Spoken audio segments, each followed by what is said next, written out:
x minus one তার whole square plus Y minus two তার whole square equal to zero হলে X ও Y এর মান নির্ণয় করো।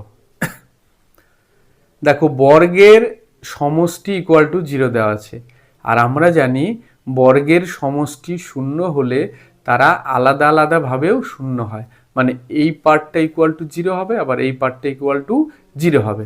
তাহলে আমরা লিখব যেহেতু বর্গের সমষ্টি ইকুয়াল টু শূন্য দেওয়া আছে, তাই কি লিখব, এক্স মাইনাস ওয়ান তার whole square equal to zero, বা X minus one equal to root over zero.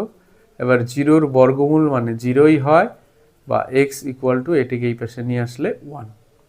তাহলে এইটা একটা পেলাম, এবং এইটা ইকুয়াল টু জিরো হবে, ওয়াই মাইনাস টু তার whole square equal to zero হবে, বা y minus two equal to root over zero, বা ওয়াই ইকুয়াল টু এটা এই পাশে আসলে টু। তাহলে এক্স ইকুয়াল টু, তাহলে আমাদের উত্তর কি হবে, x equal to one, y equal two